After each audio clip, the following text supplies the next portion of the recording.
안녕하세요. 백두산 금융연구소의 백두산입니다. 10월 21일 수요일 밤 9시 13분입니다. 제가 어제 말씀드린 내용이 있었죠.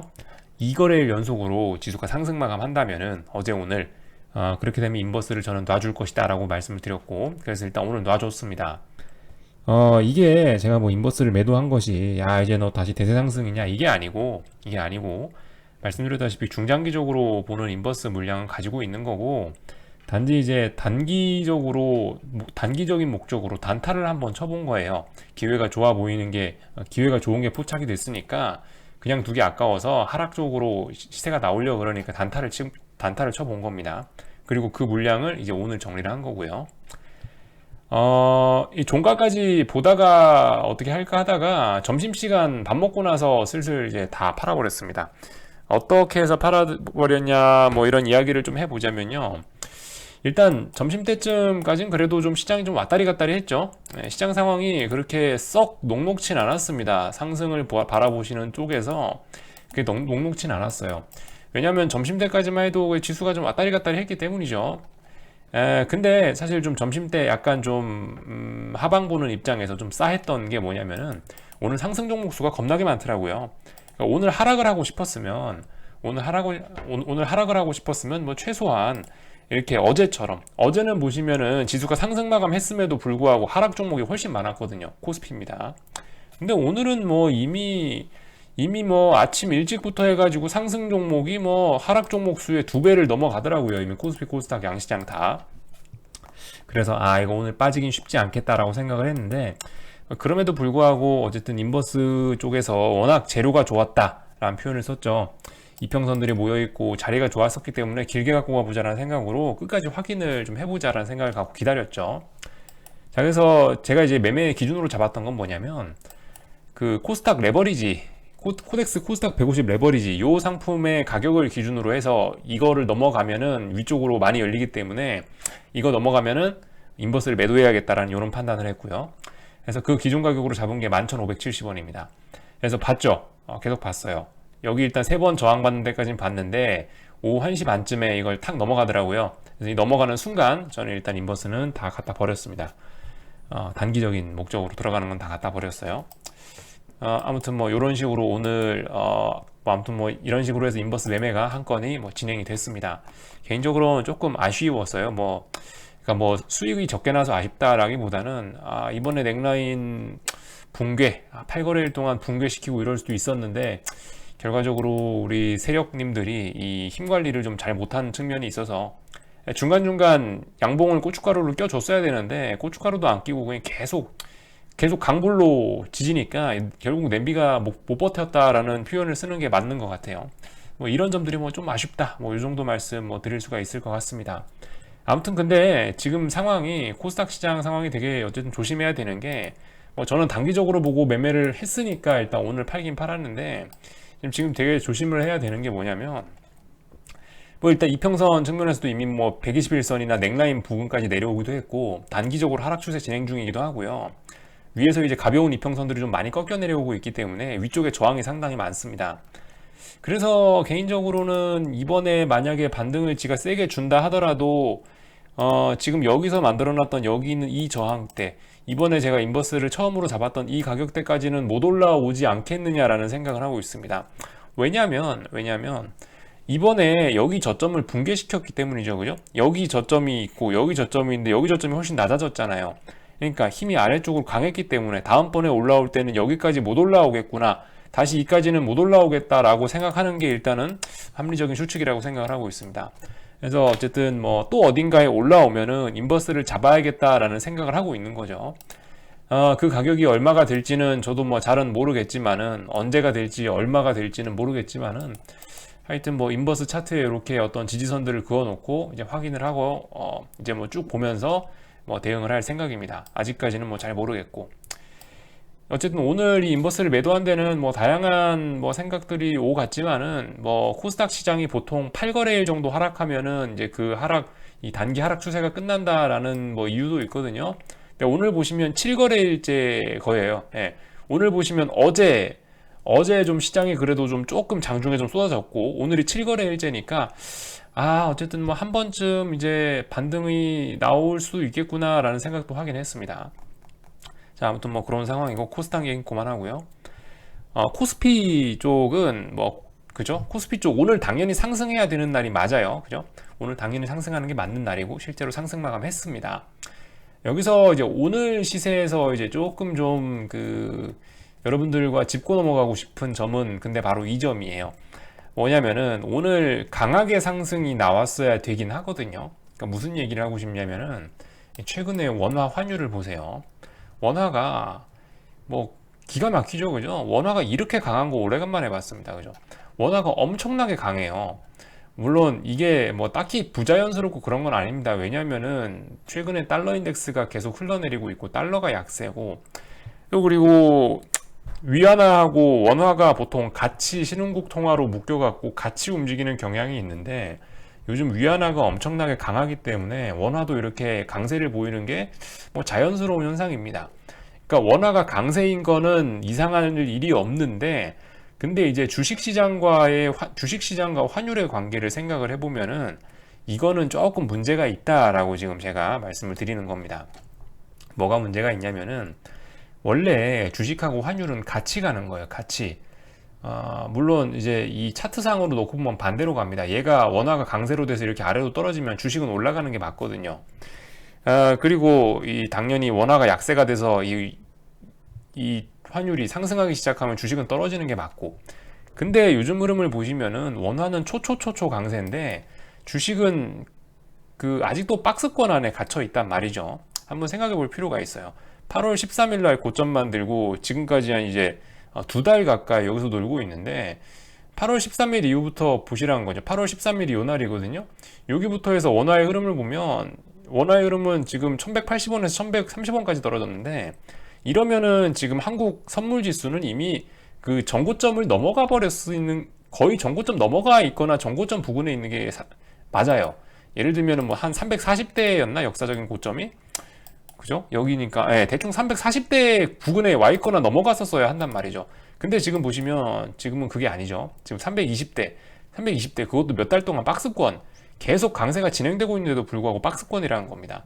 더군다나 오늘은 원화가 장중에 8원이나 빠졌는데도 불구하고 거의 선물이 오르지 않았다는 거는 솔직히 좀 굉장히 상승 보시는 분들께는 치명적인 점이라고 할 수는 있겠습니다. 물론 그렇다고 해서 뭐 오늘 하락했냐 그건 아니에요. 오늘 어쨌든 상승 마감하고 콜옵션이 살아날 자리에서 살아났습니다만은 이 점수는 그다지 건전하지 못하다는 겁니다. 뭐 건전성 평가를 하자면 별로 건전하지 못하다는 얘기예요. 예를 들면 이게 뭐 외국인 선물 찔끔 놀고 있고 현물은 계속 팔고 있고 오늘 기관이 현물 조금 땡기면서 이렇게 오르는 건데 뭐 상승 종목수나 뭐 어쨌든 뭐 이런 것들을 봤을 때는 오늘은 폭등을 해서 써야 되는데 폭등이 안 나왔다라는 겁니다. 뭐 어쨌든 뭐 그럼에도 불구하고 상승하긴 상승했어요. 그러나 뭐 이런 점들 다이버전스죠. 이게 원달러 환율하고 코스피하고 다이버전스가 나타나고 있다. 주식시장하고 이렇게 되면 이제 두 가지 가능성을 생각해 볼 수 있을 거예요.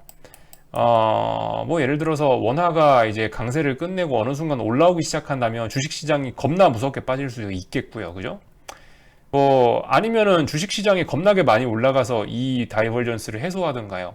어떻게든 될 겁니다. 그죠? 뭐 주식이 겁나게 내려오든가 주식이 겁나게 올라가든가 아니면은 뭐 환율이 겁나게 올라오든가 환율이 겁나 내려가든가 어쨌든 앞으로 어떤 변동성을 주면서 이 원달러 환율과 코스피 간의 어떤 다이버전스 벌어져 있는 괴리를 해소하긴 해소할 겁니다. 언제가 될지 뭐 어떤 식으로 해소할지는 모릅니다만은 어쨌든 뭐 그럴 가능성이 있다. 그죠? 다만 주식시장 놓고 보면 원화가 이렇게 강한데 외국인이 안 들어온다라는 것도 일단 이건 상승에 결코 우호적인 점이 아니고요. 그죠? 뭐 이런 점들 좀 생각을 해볼 수 있겠다. 이 정도 말씀드리겠습니다. 아무튼 지금 코스피 같은 경우는 코스닥은 뭐 그래요. 사실 이번에 코스닥 시장이 6거래일, 7거래일 정도 하락한 것도 사실 이 폭락하고 이런 건 아닙니다. 그냥 이제 자연스러운 흐름이 나타난 거고요. 올랐던 만큼 자연스럽게 빠진 거고 특별히 과하거나 뭐 많이 쏟아진 건 아니고 그리고 이 같은 시간에 코스피 같은 경우는 그죠? 굉장히 침착했죠. 그죠? 아무래도 이런 것들이 이제 미국 대선 이런 게 얼마 남지 않고 뭐 그러다 보니까 이러는 것 같긴 한데 아무튼 중요하게 여기서 보셔야 될 거는 일단 그 코스닥은 넥라인을 이번에 어떤 테스트를 했다는 거, 121선 정도를 뭐 테스트했다는 것이 일단 코스닥 시장에서 좀 눈여겨 보셔야 될 부분인 것 같고, 코스피 같은 경우는 이제 이평선들이 모여가고 있다는 것, 조만간 어딘가로 방향성을 만들어내기 위해서 세력들이 수렴을 했다라는 거, 그러니까 지수, 시장이 수렴하고 있다라는 것이 지금 현재 코스피의 특징이라고 할 수가 있겠습니다. 뭐 일봉상으로 봐도 지금 하도 줄을 많이 꺼놔서 잘 안 보이실 텐데, 아무튼 21선하고 61선이 바싹 갖다 붙었고요. 그리고 이게 분봉상으로 보셔도 그렇습니다. 뭐 분봉상으로 보면 조금 더 적나라하게 보이죠. 그러니까 이 코스닥 인버스 차트 보시면은 얼마 전에 이런 식으로 이평선이 싹 다 모였었잖아요. 그죠? 뭐 121선이니 뭐 241선이 이런 무거운 이평선들까지 쫙 모였다가 거기서 이제 인버스들이 대가리를 들고 살아난 거잖아요. 인버스 분봉 차트 보시면은 무거운 이평선들이 지금 어떤 그 정배열 초입에 와 있지 않습니까? 그죠? 이거 인버스 분봉인데 하도 줄 많이 꺼서 잘 안 보이실 텐데, 아무튼 뭐 심지어 482평선까지 올라탔단 말이죠. 60분봉상에서는 뭐 딱히 60분봉을 보라고 여러분들께 이런 말씀 드리는 건 아니고 아무 분봉이나 보셔도 되는데, 아무튼 정배열 초입이다라는 거예요. 근데 이제 이런 모습이 이제서야 이제 이제서야 그 코스피 선물에서도 이제 이런 모습이 나타나고 있다라는 말씀을, 이런 모습을 주목하셔야 되겠다라는 겁니다. 보시면은 뭐 다양한 이평선들 240선까지 해서 60분봉인데, 아무튼 보시다시피 쭉 모였어요. 지금 그래서 모든 이평선들이 거의 313, 뭐 314 요 정도 사이에 다 모여 있습니다. 이렇게 이평선이 모여 있다라는 얘기는 뭐겠습니까? 수렴을 했다. 에너지가 축적이 되어 있다. 에너지가 많이 쌓여 있다. 조만간 에너지가 터져 나올 수 있다. 방향성은 모르겠다. 그죠? 이렇게 말씀드릴 수가 있겠습니다. 물론 심증은 있습니다. 심증은 뭐 어디로 가겠지라고 생각하는데, 뭐 아무튼 증거는 아직까지 이것만 보고서는 뭐 말씀드릴 수 없는 거니까 다만 추측하라는 거죠. 야, 뭐 환율이 저렇게 강한데 외국인이 안 들어오고 있네. 뭐 이런 점들 생각해 보면서 방향성에 대한 추측들은 이제 여러분들이 해 보시는 거고, 아무튼간 지금 이평선들이 이렇게 모여 있는 상황. 그래서 어디로든지 이제 한쪽 방향으로 추세가 정해진다면, 그러니까 아직은 정해진 것이 아니죠. 방향성이 계속 박스권이잖아요. 그러니까 어딘가로 이제 정해진다면은 큰 시세가 날 수 있겠구나라고 생각하시면 되겠죠. 넥라인은 303, 303? 뭐 대충 이 정도 됩니다. 그래서 지금 보시면 몇 달간 뭐 대략 8월 5일부터 뭐 길게 해서 지금 303을 지키면서 이렇게 2달 가까이 여기서 놀고 있는데, 이제 어딘가로 움직이긴 할 거라는 거죠. 근데 생각해 보시면 11월 3일 날이 미국 대선이니까 뭐 어쨌든 대선 이유가 되지 않겠느냐, 이 정도 생각 해볼 수가 있겠습니다. 뭐 오늘 제가 코스닥 인버스를 적당히 매도한 것도 그런 의미도 뭐 그런 것도 살짝 가미가 된 거죠. 미국 대선 얼마 안 남았으니까 뭐 설마 한국을 그 사이에 폭락시키겠어, 뭐 이런 생각도 살짝은 들어는 가 있었습니다. 자, 아무튼 뭐 요 정도 말씀드리면 될 것 같고요. 한국장과 환율 이런 말씀 드렸죠. 네. 미국 주식 얘기해 봅시다. 미국 주식은 똑같죠. 어제나 오늘이나 결과적으로 어제도 뭐 플러스 0.3% 이 정도 마감이기 때문에 결과적으로 똑같습니다. 박스권 어제 못했던 테스트들 다 할 겁니다. 그죠? 지금 뭐예요? 이 분봉인데, S&P 분봉인데 여기 박스권이 하나 있는 거고, 여기 밑에 내려오면 지금 여기 박스권이 큰 게 하나가 있는 거죠. 이렇게 지금 두 개 움직이고 있는데, 이 위에서 놓을 거냐 이 밑으로 내려올 거냐를 오늘 밤에 다시 한번 뭐 결정을 할 것 같습니다. 또 싸워서 결정할 것 같아요. 올라갈지 내려갈지는 모르겠고, 아무튼 나스닥도 그래요. 나스닥도 똑같아요. 11,580을 기준으로 해서 11,580을 위쪽으로 11,580 위쪽 지켜 올라가서 계속 이 박스권 위에서 놀 거냐, 아니면 11,580 붕괴하면서 아래에 있는 박스권으로 내려와서 놀 것이냐, 요것을 이제 결정을 하겠죠. 어쨌든 지금 계속 머릿속에 넣어놔야 되는 건 뭐 부양책도 좋지만 일단 대선이라는 이벤트를 머릿속에 계속 잊지 말으셔야 될 것 같습니다. 정말 며칠 안 남았거든요. 그죠? 오늘 21일인데 7거래일, 8, 9거래일 남았습니다. 미국 대선까지. 그죠? 그러니까 시장은 뭐 박스권의 흐름 정도를 보이지 않겠느냐라는 추측 정도 해보고 있습니다. 미국 주식 시장에 대해서 사실 딱히 뭐 제가 보시다시피 계속 박스권 이런 거기 때문에 제가 뭐 드릴 말씀은 없는 것 같고, 이제 뭐 그리고 그죠? 뭐 고점이 낮아지고 있네, 싼 고점 가능성이 있네, 뭐 이런 이야기도 이미 다 드렸고 그 얘기를 한번 하면 좋을 것 같아요. 채권 쪽 얘기를 한 번만 좀 하고 넘어가겠습니다. 10년물 요즘 보시면 어떤 채권 금리가 또 살살살살 또 치솟고 있거든요, 그죠? 잘 보셔야 됩니다. 이런 부분들. 결과적으로 사실 뭐 금융위기 지금까지 어떤 굵직굵직한 위기들은 결과적으로 그러니까 그게 뭐가 먼저인지는 모르겠어요. 금리가 올라서 금융위기가 났든가 아니면 어떤 뭐 신뢰의 위기가 발생해서 금리가 올라가서 뭐 모든 것이 박살났다든가 닭이 먼저냐 달걀이 먼저냐 이 정도 차이일 텐데 아무튼 지금 이제 10년물 금리가 슬슬 치솟고 있다, 그죠? 이 부양책 통과되고 이러면 더 치솟을 가능성도 있겠죠. 왜냐하면 부양책 통과라는 얘기가 미국 정부가 빚이 더 늘어난다는 얘기니까 금리는 더 치솟을 가능성이 있긴 한데 아무튼간 그 연준에서 그렇게 제로금리 노래를 부르고 있고 뭐 어쩌고저쩌고 함에도 불구하고 일단 금리는 계속 이제 올라가고 있다. 금리의 상향 트렌드는 약간 좀 이제 좀 이제 거의 확실해진 것 같아요, 그죠? 이 지점 8월 초죠. 8월 초. 예. 8월 초를 기점으로 해서 이 어쨌든 금리는 계속 이제 상향 트렌드를 타기 시작한 것 같습니다. 8월까지는 계속 이제 하향 트렌드를 탔다가 추세가 어쨌든 위쪽으로 좀 올라서기 시작한 것 같습니다. 뭐 이평선들 보셔도 여러분들 이거 잘 보셔야 되겠죠. 이게 이제 채권 가격인데 이거를 딱 뒤집어서 이렇게 보면 뭐예요? 이게 금리죠. 예. 지금 어쨌든 보시면 되게 위험한 상황이에요. 모든 이평선들 다 모여 있고 이평선들이 뭐 0.5% 범위 내에 다 들어가 있죠. 굉장히 위험한 겁니다. 에너지가 아주 많이 축적이 돼 있다. 근데 이 금리라는 게 아시다시피 제로 금리는 없다고 얘기했잖아요. 파월 의장이 그런 얘기 했으니까 당연히 금리는 이제 위쪽으로 올라갈 수밖에 없긴 할 겁니다. 금리가 올라가서 그죠? 어쨌든 그런 방향성도 대충 나온 거고 이평선은 이렇게 많이 모여 있으니 다음에 터져 나오면 힘은 굉장히 강하게 올라갈 수 있겠다라는 거 생각할 수 있겠고 금리가 강하게 올라가면 지금 부채가 굉장히 많은 상황에서 어떤 심각한 문제가 될 수 있겠구나라는 것 정도는 생각할 수 있겠고요, 그죠? 그리고 이쯤에서 이제 금리 얘기 플러스해서 장단기 금리차 한 번만 체크하고 오늘 방송 마치도록 하겠습니다. 잘못 쳤어요. 코드 잘못 쳤어.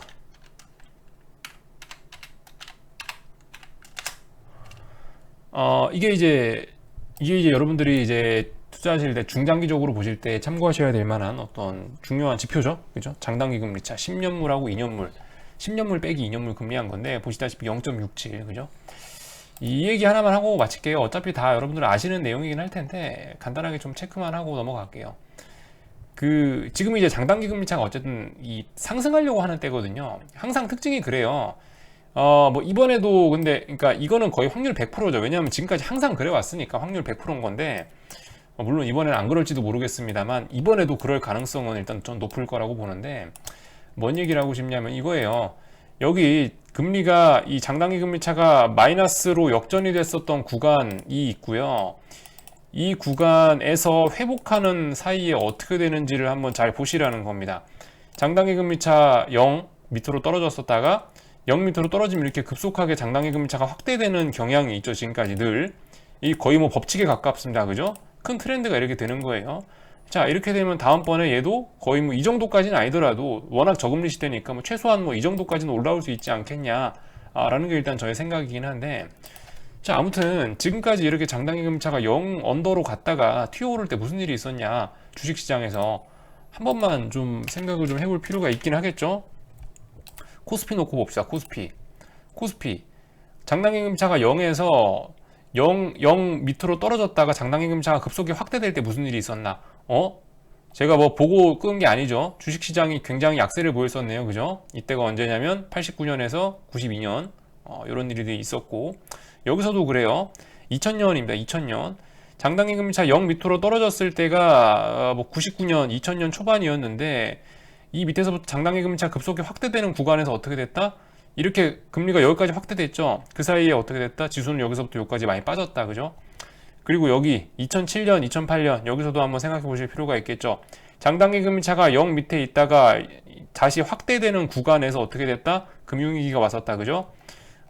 지금까지 한 89년부터 해서 30년치를 본 건데 자, 이번에도 장당임차 0 밑으로 갔습니다. 단지 이번에 달라진 건 유동성 공급을 빨리 했기 때문에 주식시장 버블이 생겼다는 것뿐인데, 어쨌든 본격적으로 이 장단기 금리차가 얘도 확대 국면으로 진행이 된다라면은 주식시장에 어떤 영향을 미칠지 한번 정도 생각해 보자.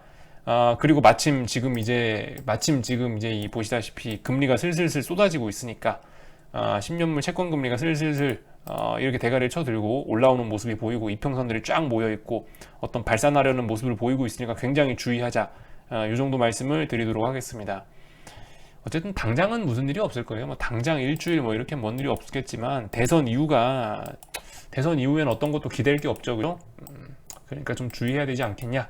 이 정도 말씀 드리도록 하겠습니다. 자, 궁금한 거는 리플 남겨주시고요. 여기서 마치겠습니다. 내일 아침에 뵙겠습니다.